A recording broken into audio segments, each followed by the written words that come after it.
오늘 본문 말씀입니다. 빌립보서 2장 1절부터 11절까지 말씀입니다.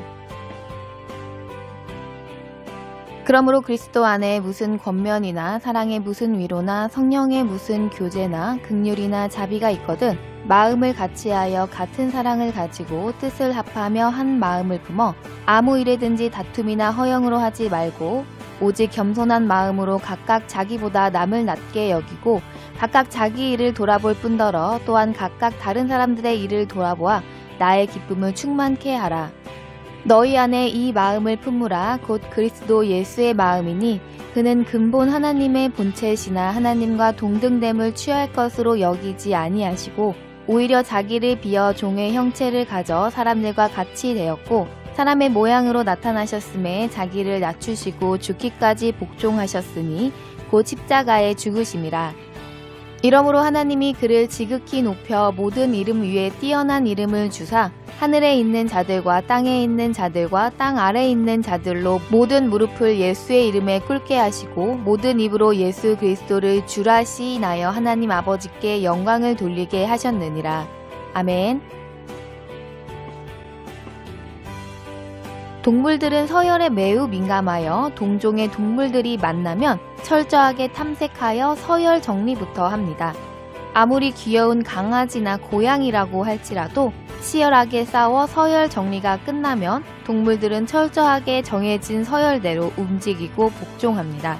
그런데 이 서열이라는 것은 동물에게만 있는 것이 아니라 사람들 사이에서도 쉽게 찾아볼 수가 있습니다. 그래서 사람은 자기가 속한 사회에서 높은 서열을 차지하기 위해서 끊임없이 전쟁을 합니다. 이런 모습은 짐승들의 서열 전쟁과 양상은 조금 다르지만 비슷합니다. 그러나 사람이 수단과 방법을 가리지 않고 최고의 권력을 손에 넣고 어마어마한 부를 축적하여 세상 위의 서열을 차지했다고 할지라도 그것은 아주 잠깐일 뿐 영원하지 않습니다. 누구든지 높은 서열을 얻을 수 있는 길도 얻은 지위를 영원히 유지시키는 능력도 오직 하나님께 있습니다. 그러므로 하나님의 백성은 스스로 높은 지위를 얻기 위해서 경쟁자와 싸워서 얻고자 할 것이 아니라 우리가 얻고자 하는 것을 주실 수 있는 하나님과 한 마음의 소유자가 되어야 합니다. 그러나 하나님의 마음은 인간의 마음과는 전혀 다릅니다. 예수 그리스도께서 최후의 만찬 자리에서 제자들의 발을 씻기신 후 우리에게 서로 사랑하라는 새 계명을 주셨습니다. 서로 사랑하라는 말씀은 누구는 사랑을 받기만 하고 누구는 사랑을 주기만 해야 하는 것이 아니라 서로 사랑해주고 사랑을 받으라는 말씀입니다. 오늘 본문은 우리에게 서로 사랑하라고 말씀하신 이 명령을 어떻게 순종하여 성취할 수 있는가를 말씀하고 있습니다. 바울 사도는 본문 말씀 1절에서 한마음으로 서로 사랑하라고 말씀하셨습니다. 그 한마음의 구심점을 5절에서 바로 그리스도의 마음이라고 가르쳐 주셨습니다. 예수 그리스도의 마음이란 어떠한 마음입니까? 예수님은 하나님의 본체이시며 창조의 근본이시고 영광의 본체이셨지만 그것을 내세우지 않으시고 심지어 피조물과 같은 모양이 되시기를 주저하지 않으셨습니다. 마가복음 10장에서는 으뜸이 되고자 하는 자는 모든 자의 종이 되라고 말씀하셨습니다. 예수님의 마음이란 바로 하나님을 기쁘시게 하기 원해 모든 자의 종이 되기를 자원하는 겸손한 마음입니다. 그러므로 우리는 주 안에서 무슨 권면이나 사랑의 무슨 위로나 성령의 무슨 교제나 긍휼이나 자비가 있거든 마음을 같이하여 같은 사랑을 가지고 뜻을 합하며 한 마음을 품어야 합니다. 예수님의 마음으로 하나님께 순종하고 충성 복종하도록 성령의 은혜를 전하는 것이 바로 권면입니다. 권면이란 하나님의 음성을 깨닫지 못하는 이들에게 하나님이 하나님의 쓰시는 종을 통하여 알게 하시는 방법으로 권면을 하는 사람도 예수님의 마음으로 하여야 하며 권면을 받는 사람도 하나님께서 하나님의 뜻을 알게 하시기 원하시는 바를 전달받는 방법이므로 예수님의 마음으로 전달받을 때에 그 권면의 가치를 알게 되며 성령의 도우심으로 순종할 수 있습니다. 우리는 세상에서 돈을 벌거나 높은 지위를 얻는 일, 성공하는 방법을 배울 때는 아주 낮은 자의 모습으로 한마디라도 더 듣기 위해서 노력하는 것을 당연하게 생각합니다. 그러나 하나님께 순종하는 길, 하나님과 더 깊이 사귈 수 있는 방법을 배워 하나님을 기쁘시게 하고자 노력하는 일에는 얼마나 힘을 쏟고 있습니까?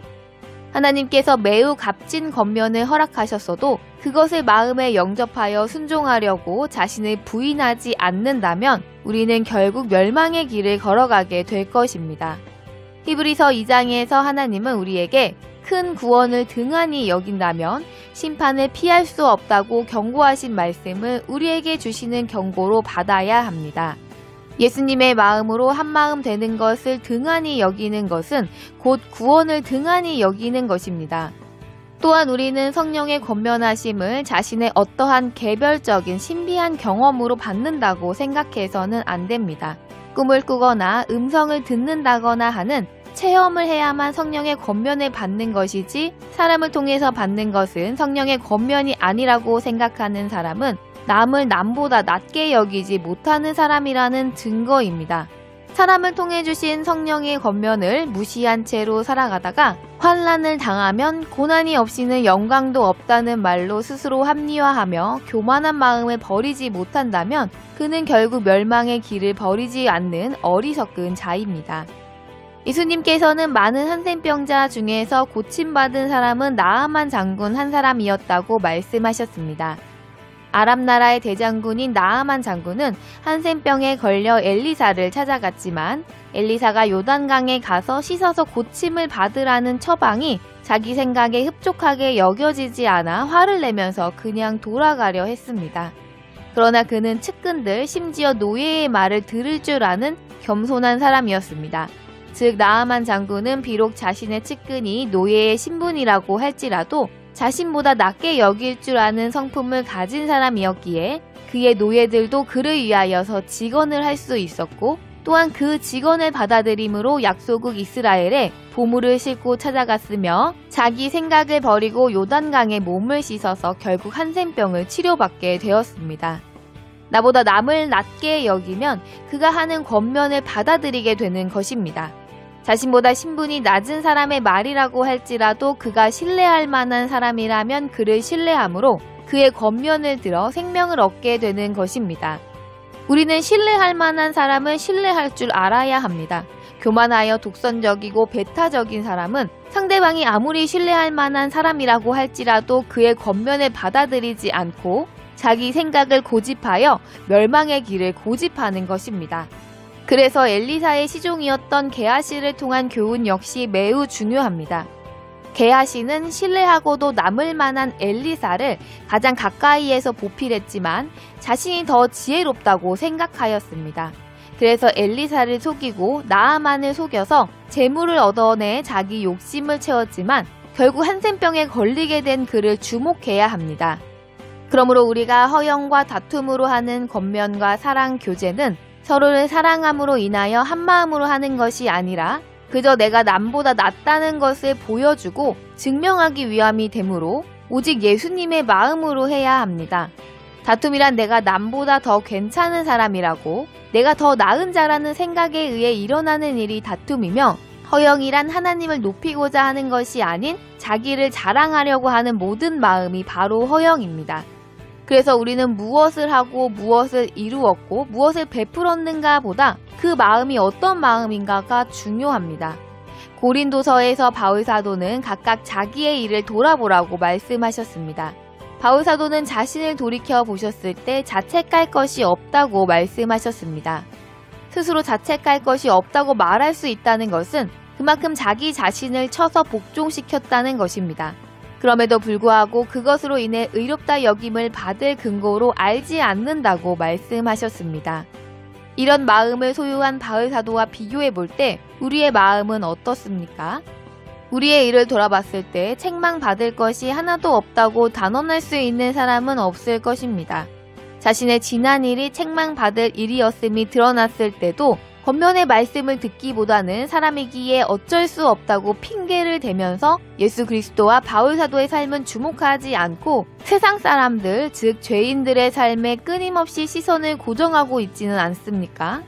이어서 교회에서는 의로운 자로 보여지기 위해서 다툼과 허영의 마음으로 권면하고 사랑의 모양을 보이면서도 그것이 당연한 삶의 방식이라고 주장하고 합리화하고 있지는 않은지 냉정하게 돌아봐야 합니다.